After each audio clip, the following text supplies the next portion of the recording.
درویش تھے دلی کے, بہت سارے لوگ مرید تھے. ایک بڑا خدمت گزار مرید تھا, مزدوری کرتا تھا, غریب تھا, تو 6 بیٹیاں تھیں اس کی. حضرت صاحب کے پاس روز آ کے کہتا حضور بچیوں کے لیے دعا کرے, اللہ کوئی اسباب پیدا کر دے. ایک بچی کی شادی کا خرچہ 1000 دینار ہے اور میں غریب ہوں. حضرت صاحب دعا کر دیتے.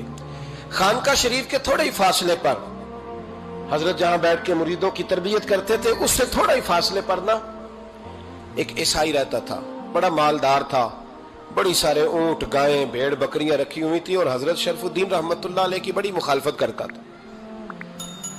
اور یہ جو آپ کا غریب مرید تھا, یہ اس کا پڑوسی تھا. ایک دن بلا کے نا ان کو کہنے لگا کہ تو کدھر جا کے جو ہے وہ ٹکرے مار رہا ہے, وہاں سے کچھ نہیں ملنے والا.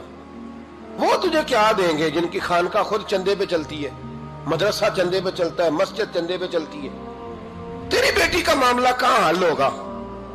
تو اس درویش نے کہا کہ تو میرے پیر کو نہیں جانتا, تو اجے میرا محبوب نہیں ڈٹھا, تو پتہ نہیں نا, تو اس رستے کا مسافر نہیں, تو نہیں جانتا. ان کا بس چلے نا تو وہ ہر قیمت میں میری بیٹیوں کی شادی کرا دیں.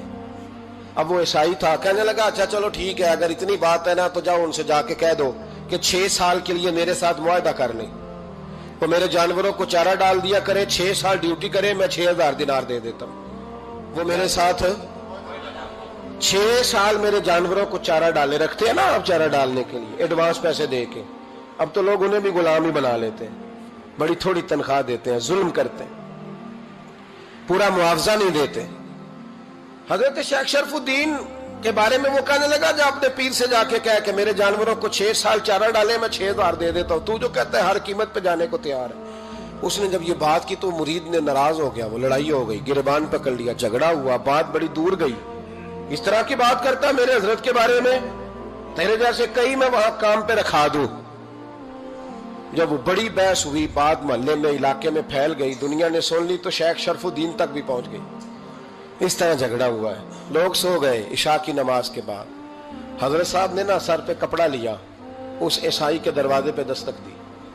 وہ باہر آیا, فرمانے لگے لوگ تو سوچ سمجھ کے ملازم رکھتے ہیں, تو نے بھی تو سوچ ہی لیا ہوگا, تبھی تو مجھے آفر کی ہے. تو اپنی آفر پہ قائم ہے, واقعی مجھے رکھ لے گا اور 6000 دینار دے دے گا؟ کہنے لگا جا بابا کام کر اپنا. فرمایا نہیں, تو نے اتنے لوگوں میں بات کی, اتنی بحث ہوئی, تو قائم ہے؟ کہنے لگا میں تو قائم ہوں, پر آپ نے نہیں قائم رہنا. فرمایا میں سوچ سمجھ کے آیا ہوں.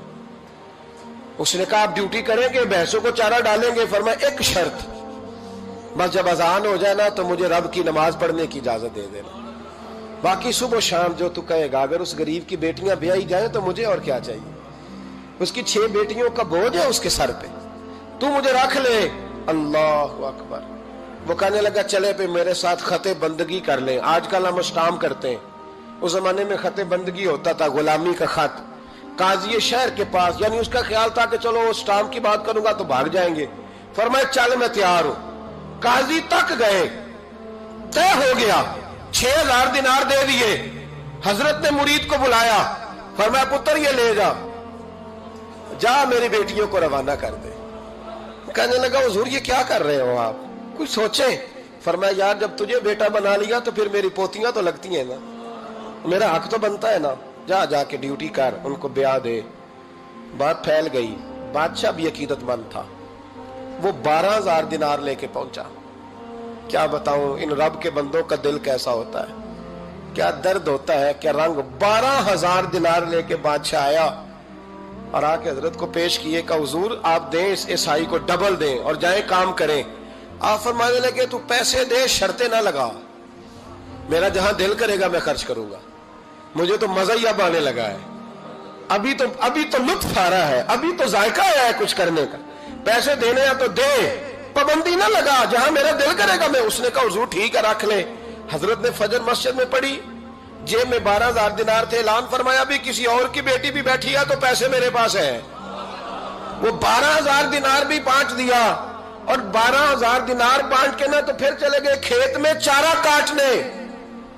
اس عیسائی کو کسی نے بتلایا کہ ان کے پاس تو 12000 آیا ہے, پر تجھ سے جان نہیں چھڑائی انہوں نے. وعدہ یہ ہوا تھا کہ 6 دیں گے تو جائیں گے, جب تک دیں گے نہیں تیرے گھر میں کام کریں گے.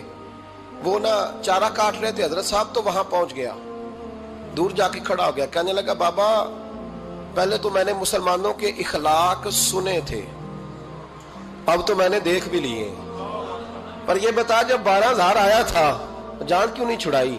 تو حضرت چارہ کاٹتے کاٹتے رو پڑے، فرمانے لگے تو نہیں نہ جانتا یہ بیٹیاں سانجی ہوتی ہیں، پتہ نہیں نا، میرے رسول پاک نے تو حاتم تائی کی بیٹی کے سر پہ کپڑا رکھ کے کہا تھا بیٹیاں برابر ہوتی ہیں، تو یہ نہیں پتا جب اس کی 6 بیٹیوں کی شادی ہوئی ہے میرے اندر روحانیت کتنی بڑی ہے۔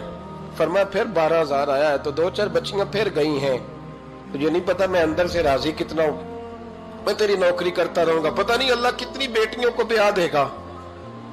اتنا رویا وہ عیسائی کے پیروں میں بیٹھ گیا، کہنے لگا بابا میں نے تیری مخالفت کی ہے پر تیرے قریب آ کے پتہ چلا ہے کہ تو بہت اونچے اخلاق کا مالک ہے، اور اگر تیرا یہ مقام ہے تو تجھے اخلاق سکھانے والے محمد عربی کی شان کتنی ہوگی۔